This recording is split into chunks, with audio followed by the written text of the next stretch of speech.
Madhava Kunja Bihari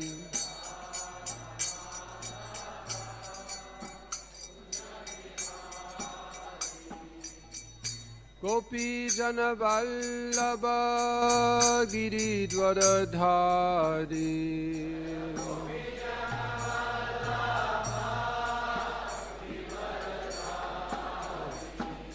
Gopi Jana Vallabha Giridvaradhari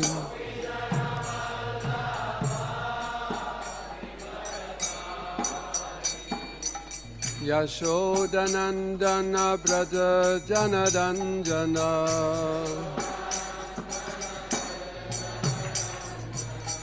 Yashodanandana Braja Janadanjana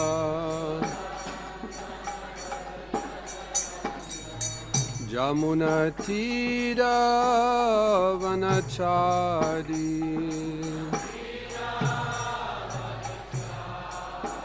Jamuna Tira Vanachari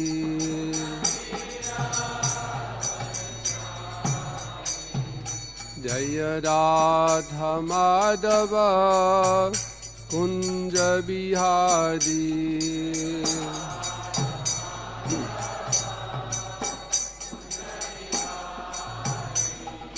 Jaya Radha Madhava Kunja Bihari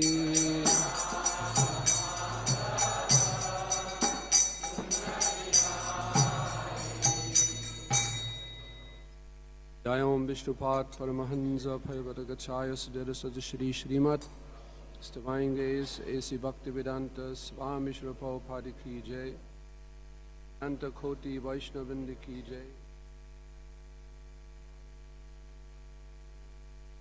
Amacharya Shilo Haridas Thakur Ki Jai Prem Se Kaho Sri Krishna Gaur Bhaktivinoda Ki Jai Shantaraj Srimad Bhagavatam Ki Jai Gaur Premanande Assembled devotees, all glories to the assembled devotees, all glories to the assembled devotees, all glories to Shri Guru and Shri Gauranga.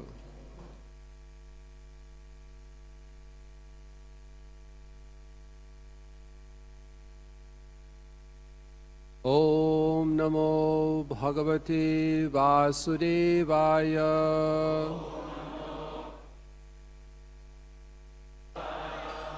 Om Namo Bhagavate Vasudevaya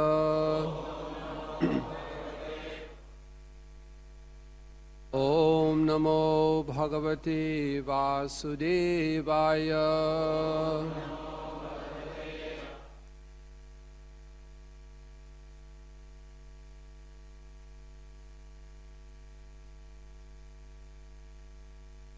And I can take my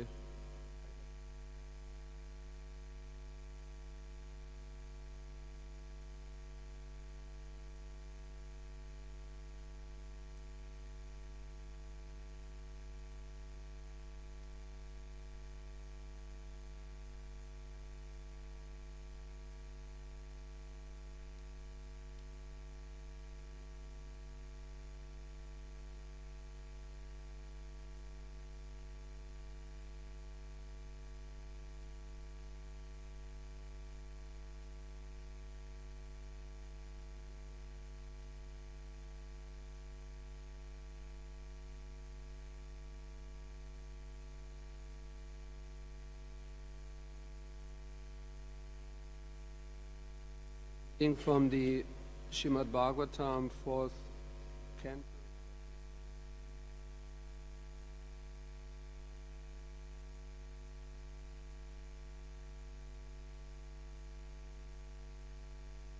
Which text is it?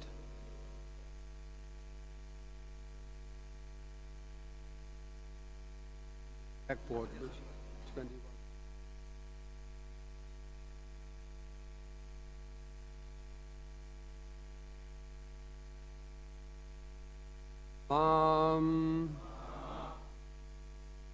Patya Taram Navam Yatra Vishvam Pratishtam Atmanam Cha Prajaha Cha Maha Katham Ambhasi Asyasi Ambipatya Jaram Navam Yatra Vishvam Pratishtitam Atmanam Cha Prajas Chima Katham Ambhasi Dhasyasi Ambipatya Jaram Navam Yatra Vishvam Pratishtitam Atmanam Cha Prajas Chima Katham Ambhasi Dhasyasi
Ladies,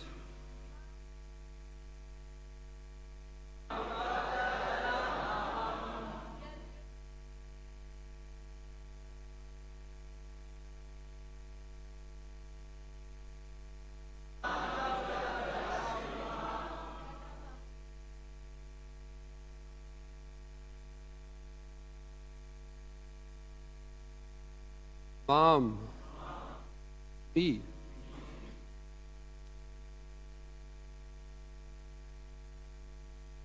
We don't have translation.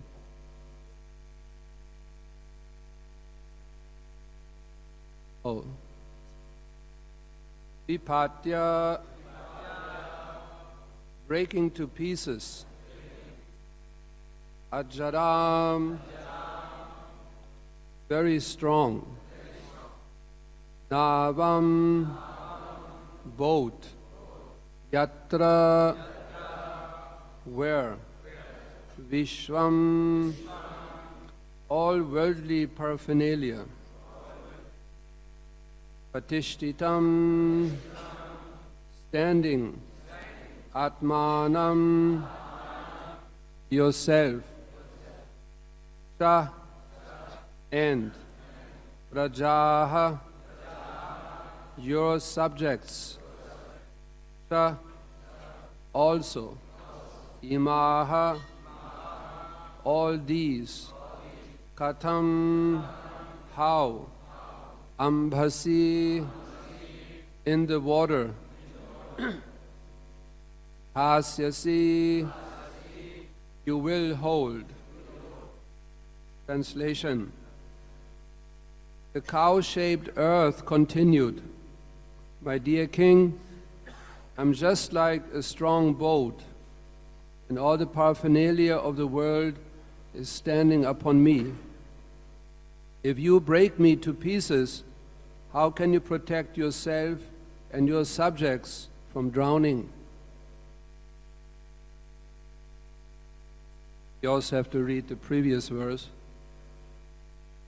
Translation: even if a woman does not commit some sinful activity, no one should place his hand upon her. And what to speak of you, dear King, who are so merciful? You are the protector and you are affectionate to the poor. Purport by Srila Prabhupada. Beneath the entire planetary system is the Garbha water. Lord Vishnu lies on this Garbha water, and from his abdomen a lotus stem grows, and all the planets within the universe are floating in the air, being supported by this lotus stem. If a planet is destroyed, it must fall into the water of the Garbha. The earth therefore warned King Prithu that he could gain nothing by destroying her. Indeed, how would he protect himself and his citizens from drowning in the Garbha water? In other words, outer space may be compared to an ocean of air, and each and every planet is floating on it, just as a boat or island floats on the ocean. Sometimes planets are called dvipa, or islands, and sometimes they are called boats. Thus the cosmic manifestation is partially explained in this reference by the cow-shaped earth.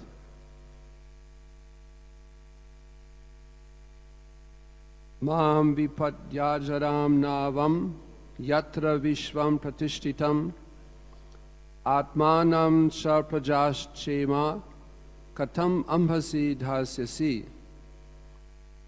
Cow-shaped earth continued, my dear king, I'm just like a strong boat, and all the paraphernalia of the world is standing upon me. If you break me to pieces, how can you protect yourself and your subjects from drowning? Om Agyana Timidandasya Gyananjana Shalakaya Shakshurun Militam Jena Tasmai Shri Gurave Namaha Shri Chaitanya Manobhistam Stapitam Jena Bhutale Swayam Rupa Gadamahyam Tadati Swapadantikam Jaya Shri Krishna Chaitanya Prabhu Nityananda Shri Advaita Gadadhara Shiva Sri Gaur Bhakta Vinda Hare Krishna Krishna Krishna Hare Hare Hare Rama Rama Rama Hare Hare.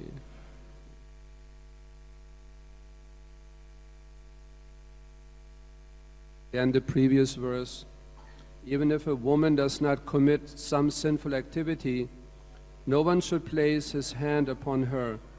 And what to speak of you, dear king, who are so merciful?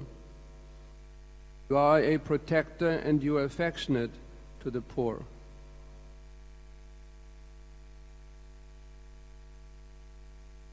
One purport in the Srimad Bhagavatam, Srila Prabhupada writes that the women,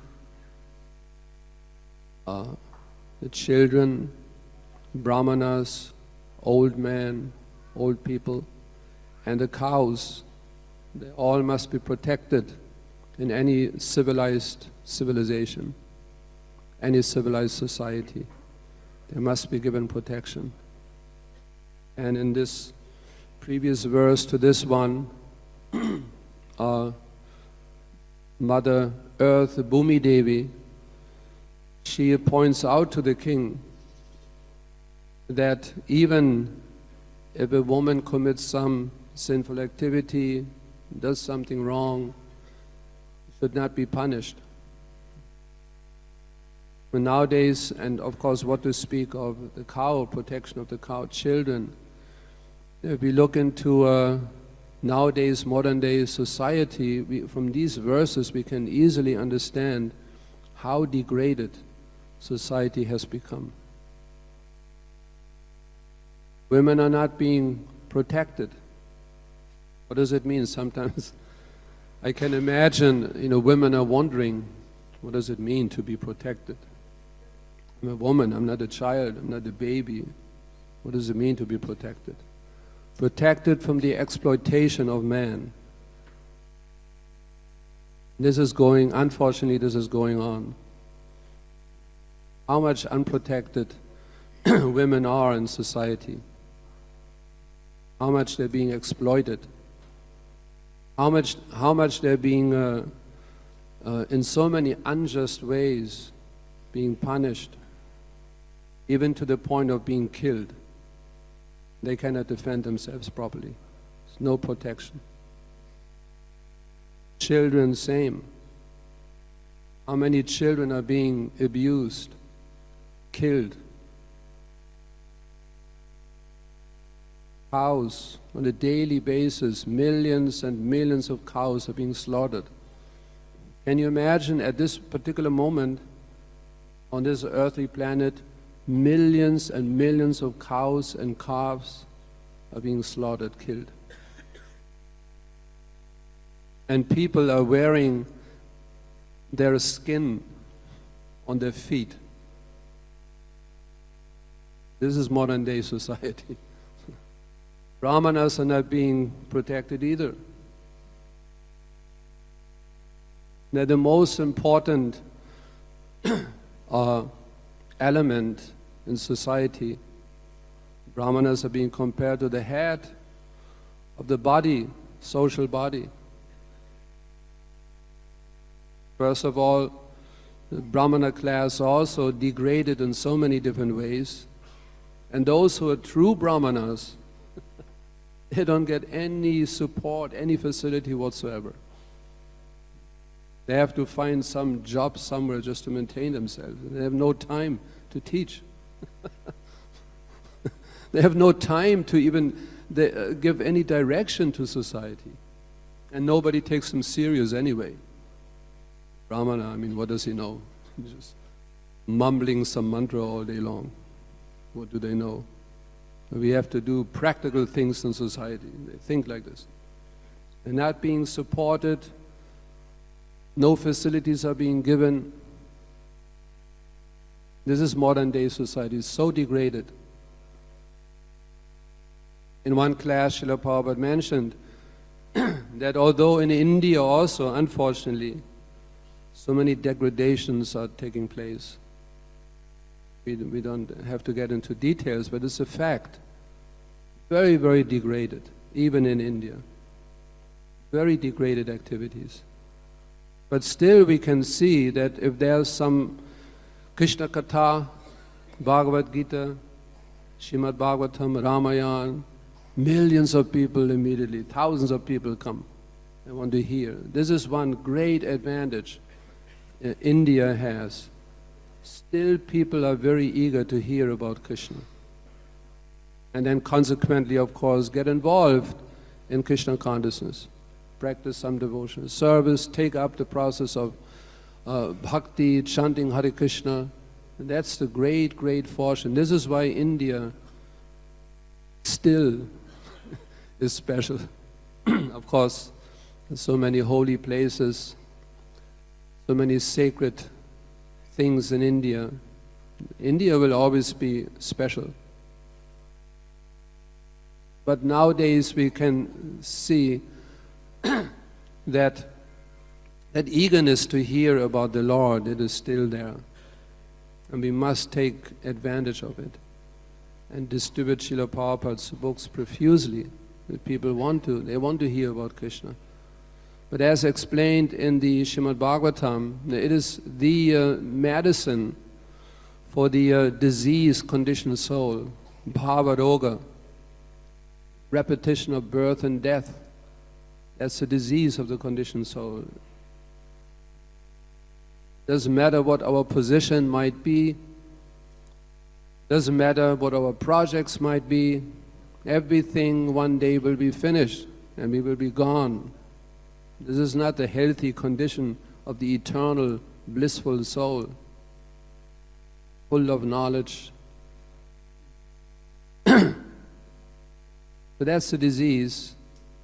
And then, of course, the remedy, the medicine is given, Krishna Katha. It's a beautiful verse. But in that verse it is also explained that Krishna Katha has to be received from someone who is free from that disease. Otherwise it will have no effect. Although thousands and millions of people are hearing about Krishna, but if it's from the wrong source, they will misunderstand.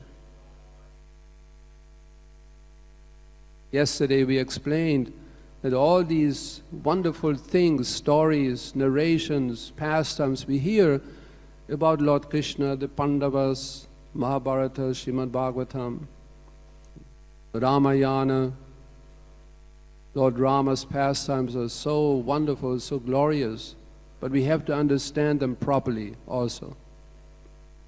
That Bhagavatam verse explains that Katha has to be received through the disciplic chain of succession, from guru to disciple. It has to be properly received. And then when one understands properly, what will be the effect? What will be the result? Nivritta Tashai, same. One also will become more and more gradually detached from this material world. Many people misunderstand what that detachment means. They misinterpret this to mean to become irresponsible. Detachment means I become irresponsible. Although the Pandavas, they were all detached from material existence, being eternal associates of the Lord, they were not irresponsible. They looked after the kingdom very, very nicely, after their families. We have our duties. Even a devotee who's detached from this material world, he has to perform his duties. Just for the sake of setting, giving a proper example for others to follow. That Krishna clearly explains in the Bhagavad Gita. To become detached from material existence does not mean we reject like the Mayavadis, rejecting. No. A devotee engages everything in Krishna's service. This mentality of becoming irresponsible, rejecting, it has nothing to do with a spiritual detachment from this world. There's an ocean of difference. Doesn't matter how much detached we might be, but we see everything belonging to Krishna and engaging it in Krishna's service. And that's the problem nowadays with modern society. It's a consumer society. And that's the whole topic of this chapter, how Mother Earth withdrew all the her natural treasures, like herbs and gold and minerals and grains, etc. Why? Because she was so disappointed how the sources of material nature were being misused by rascals. And she didn't want to deliver anymore. She didn't want to give. That's the whole point. Nowadays we have a similar situation. Because atheistic people, they simply cannot understand that everything belongs to God, everything belongs to Krishna. Ishavastamidam sarvam. ABC, understanding. They don't even understand. They don't even understand the A. What to speak of B and C? Everything belongs to Krishna. Period. Whether you like it or not, whether you understand it or not, it still belongs to Krishna. You might argue as much as you like. It will remain. Srila Prabhupada, he used to tell one story, simple story, where two people, they were fighting over one piece of land. it belongs to me. The other person, no, it belongs to me. They're fighting. And then they killed each other. And then Srila Prabhupada, he raised the question, so to whom does it belong now?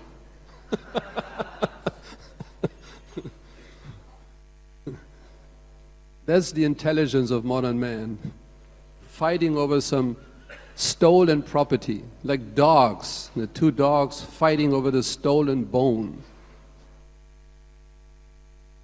That's the intelligence of modern people.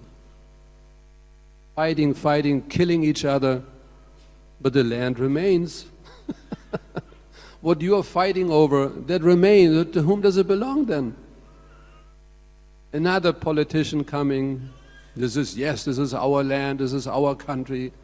He dies, passes away. Next one, yes, this is our land, belongs to us. Another one coming, no, it belongs to us. And they're all dying. Coming, claiming proprietorship, dying. Next one, claiming proprietorship, dying. I mean, what is happening? What goes on? When will people begin to wake up? All these powerful kingdoms, they're gone. And then another one coming.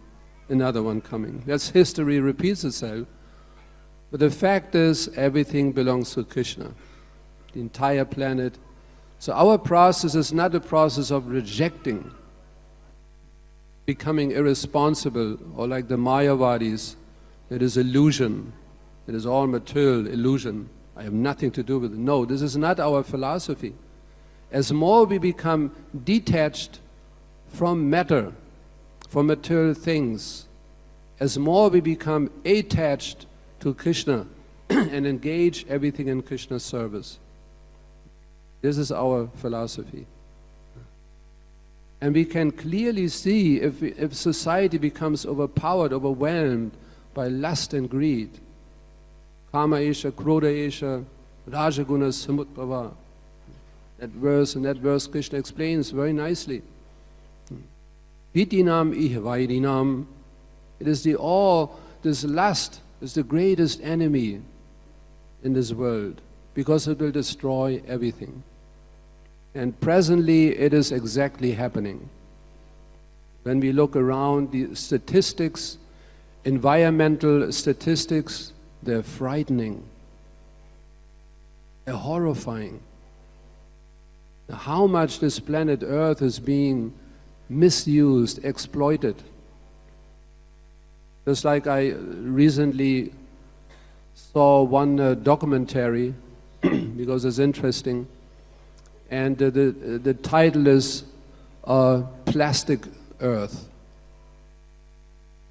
And it was really amazing how much plastic, plastic bottles, plastic items are being produced on an hourly, every hour.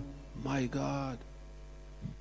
Millions and millions and billions of plastic items on a daily basis. Produce. In America, to just give you a couple of statistics that you get some idea.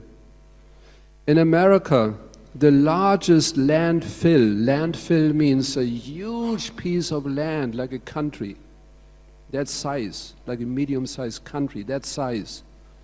And all the garbage goes there. Any kind of trash just being buried there. So the biggest one in the United States, it is holding 100 million tons of trash. Now the maximum occupancy of that landfill is 150 million. This is already surpassed.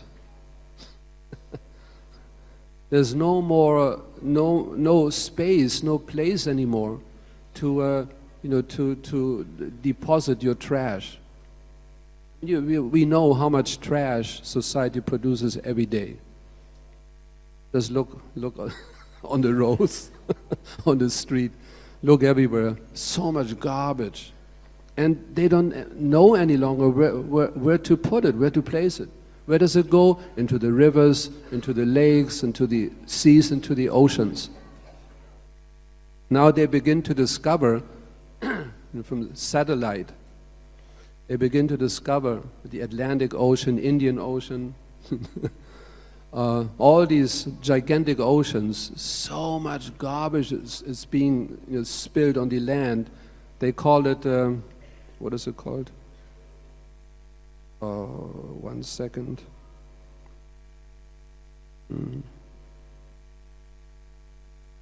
I forgot now.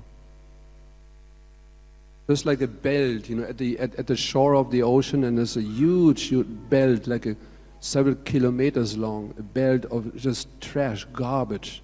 They discover this more and more. Everything goes into the ocean, and underneath the earth, into the ground. Just that this whole planet turns into a planet of garbage. Like plastic, the classic kind of plastic, it requires up to between 300 and 400 years to disintegrate, to fall apart. Hundreds of years. And they don't know what to do with it. This is just a tiny example, and of course the environment is being polluted heavily in this way. All the aquatics, now they discovered, the fishing is like up to 30-40% already of all the fishes they capture. There's so many. 30-40% of these fishes, they all have plastic in their bodies. They swallowed plastic pieces. Because they think it's fish, something glittering in the water, piece of plastic. That's the result of a society which is filled with the greed and lust. Consumerism. Consumerism means even though I don't need some item, I have to buy it because it looks interesting, I want it. This was the Industrial Revolution. From before, the people generally in society, they only acquired, they bought, they somehow got it because they needed it. It was needed. Now it's entirely different. We take what we need, but plus we get so many unnecessary items which we don't really need. Because it's being advertised, it looks interesting, I have to have it. And that's the problem. That's lust, that's greed. And that, as we can practically see, eventually destroys the entire planet. If we are not careful, if we don't return that progressive path of destruction, it will happen. At one point, is already so many things in this world is already out of control, but it will happen more and more.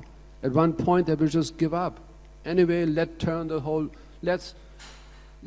entire planet turn into just a huge place of garbage. We don't care. Because out of control, we cannot do anything anymore. Some cities, can you imagine, in some cities on this earth, you put some money into a machine box in order to breathe fresh air. So polluted.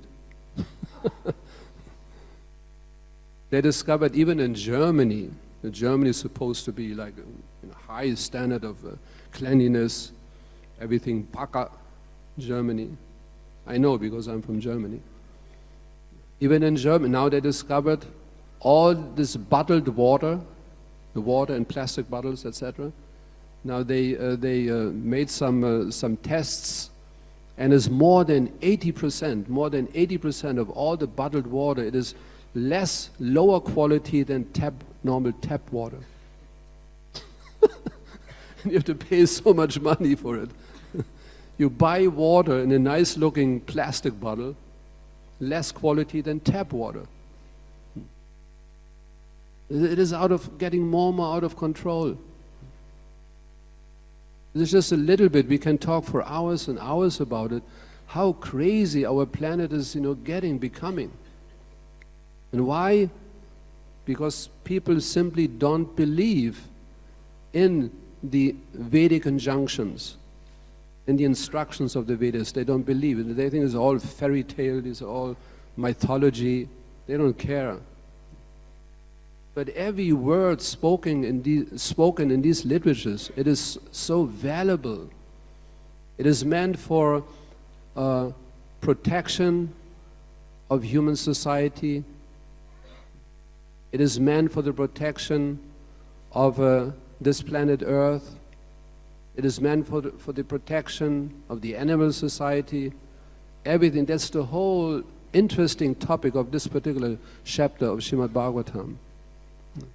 When we surrender to Krishna properly and fully, as Mother Earth eventually did with Prithu. Prithu is the representative of the Lord, and Prithu Maharaj, he wanted to punish Mother Earth, and she argued in so many different ways, but he said no. He did not, he was so determined to punish Mother Earth, and only at the end, when she fully surrendered to Prithu Maharaj, then he said, all right. Okay. So when we fully surrender to Krishna, then we have a chance. If we fully surrender to Krishna, then we will have a chance to survive and be protected by Krishna. Otherwise, there will be no guarantee. Hare Krishna. Srimad Bhagavatam ki jai, Srila Prabhupada ki jai, Gaur Premanande, Hari Hari. Any question, any thoughts?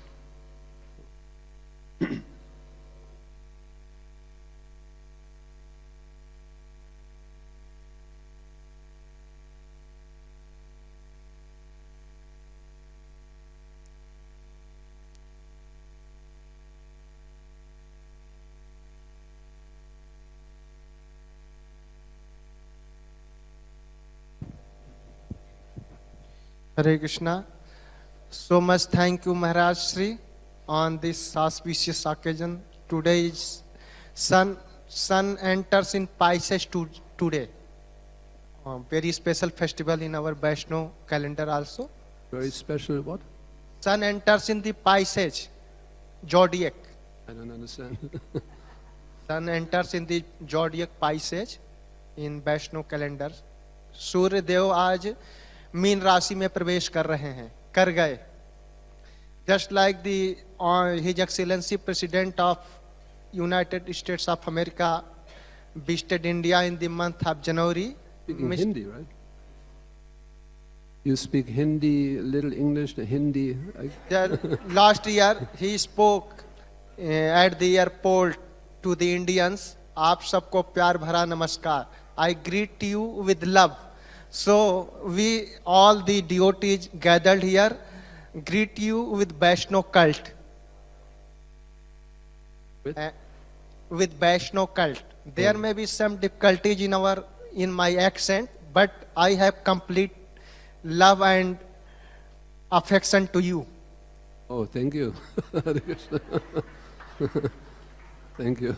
Mil mil ka pani, कोस कोस की बानी. There is the difference of voice after 3 kilometer and the change of taste of water after 1.6 kilometer.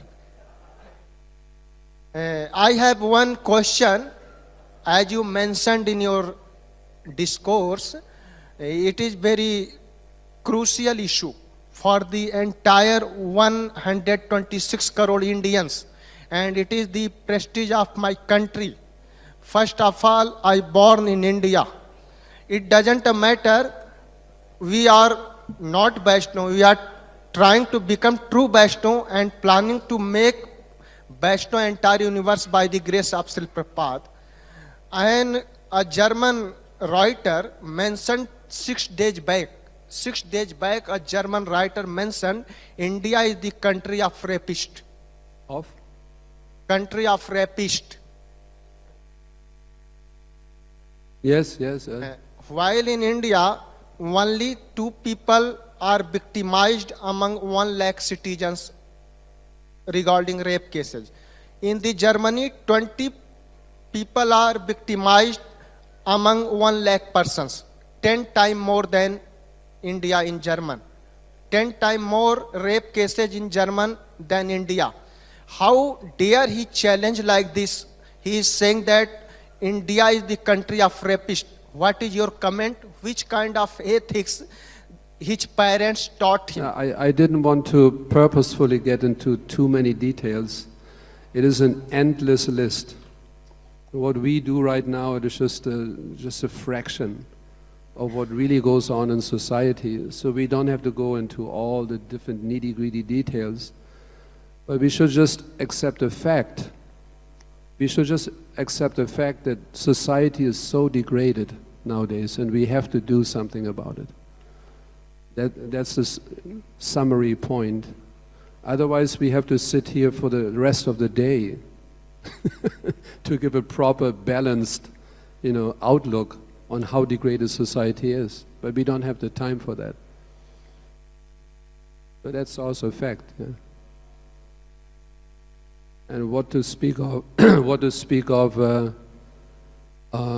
human trafficking and children, it just goes on, and the list goes on and on and on. We have to spread Krishna consciousness more effectively in an intelligent way that modern man will begin to actually understand. It is one thing to preach to someone, but it's another thing that he also understands what you tell him. We can preach day and night, but they have to understand. Understanding means they accept and begin to change their lives. So there's still so much work to be done, that people actually begin to accept and apply it in their own life. There's so much work to be done. Many people like Krishna consciousness. Very nice. You people are interesting.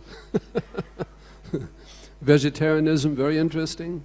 Your culture, nice, beautiful, very colorful. But not for me.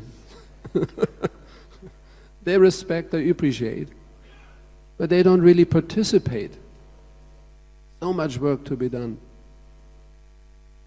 Like Srila Prabhupada, very often he used to say, this Krishna consciousness, it is not just another religion, it is a science. And it's a fact. It is a science. And we have to present Krishna consciousness in this way, not as another religion, another sentiment, another something you feel. It's a science, it's scientific. This is one thing, till now I don't understand, but the philosophy we have, it is so obvious. How people don't how they cannot see I cannot understand how they cannot see the difference between the depth of our philosophy and any other in the world. It is such an obvious difference. Not because I accepted it. Objectively, if you objectively compare how deep, what depth our philosophy has in a scientific way, everybody can benefit from it. Doesn't matter what your cultural background, religious background might be, it doesn't matter, because it's a science. You can benefit. So much thank you, Maharaj, focusing on this crucial, challenging issue, and we all try to make them bring on the proper path. It is the true duty of all the Vaishnavas of this universe, by the grace of Srila Prabhupada and the mercy of Sri Chaitanya Mahaprabhu. Hare Krishna. Thank you very much. Hare Krishna.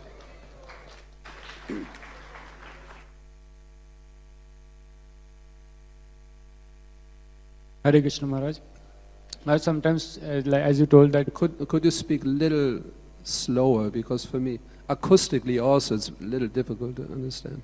Just speak slow and distinct. Yeah. Thank you, Maharaj. And you told very nice point that...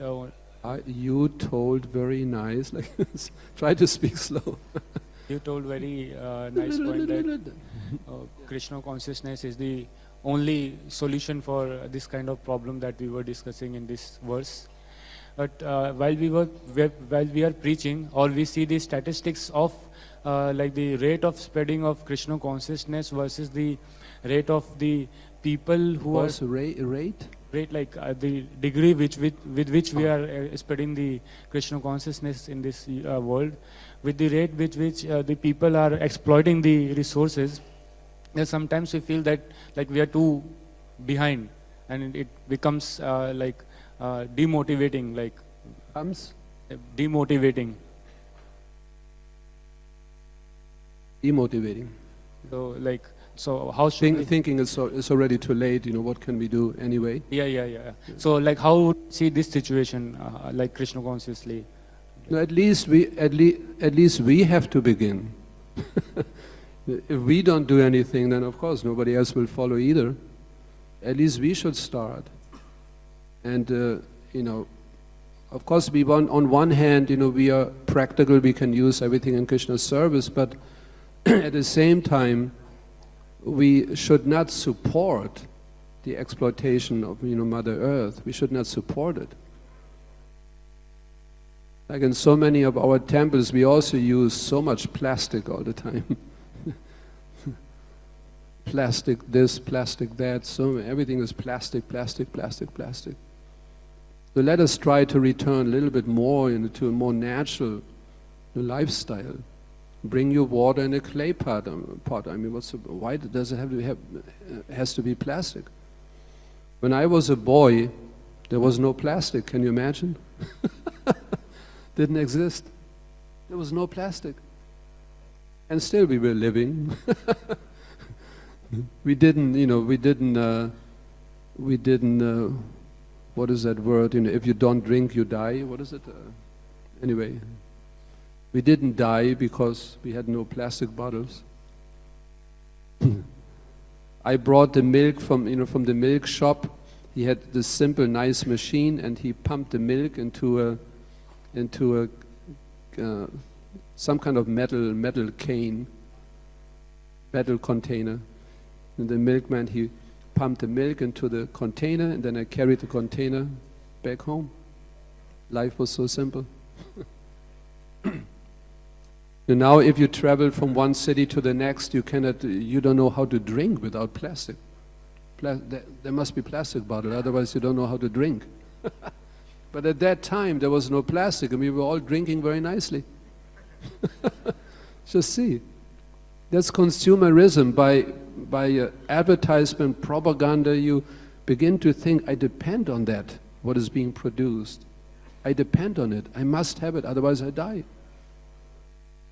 Traveling for some hours without any plastic water bottle, how can you drink?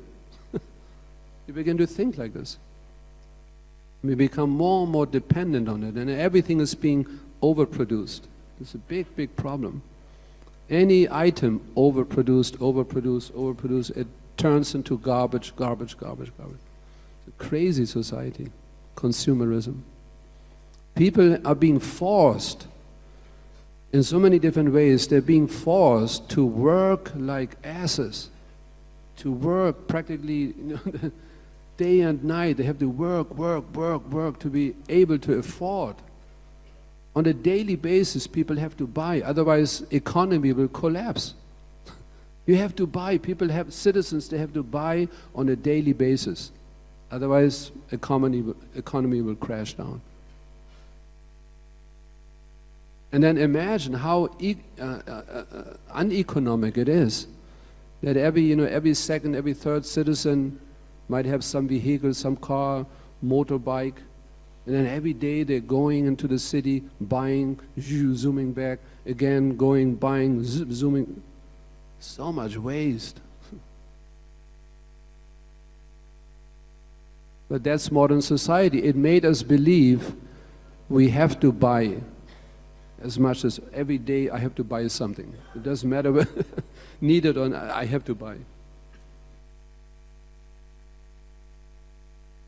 Anyway, we can talk for hours and hours about it. I would like to stop here. Thank you for your attention. Huh? What happened?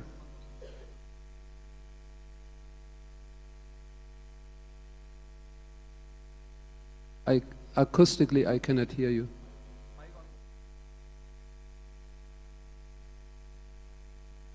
Yes.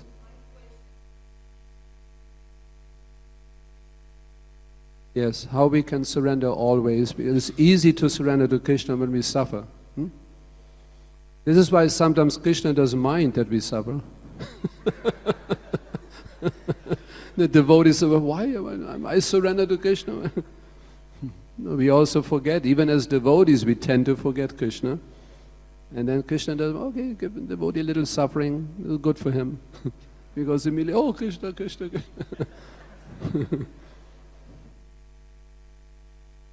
So how to remember Krishna always? But that doesn't mean necessarily I have to place myself into suffering condition all the time. But this is meant for less intelligent. Those who are less intelligent, they require suffering in order to remember Krishna, surrender to Krishna. But when we become more intelligent, then just by remembering how much suffering material existence is, how much I suffered already, that's sufficient for an intelligent person. Less intelligent, he has to experience again and again and again and again. But an intelligent person, he experiences once, and that's sufficient. So as more we become intelligent, refined in our consciousness, as more we remember how much suffering material existence is, and therefore continuously surrender to Krishna. And of course, eventually that motivation also becomes more and more purified. At one point, you begin to love Krishna. Sounds impossible, but that that day will come. You begin to love. You don't need these lower kind of motivations any longer. You surrender to Krishna because you love Krishna. Just like if some boy or girl falls into love, they don't have to suffer in order to remember that person, remember the boy, remember the girl. I don't have to suffer because out of love I remember all the time. So when our love for Krishna begins to develop, we will remember Krishna all the time. We will always be Krishna conscious. But in the beginning, yes, we need a lot of suffering. Otherwise we are not motivated.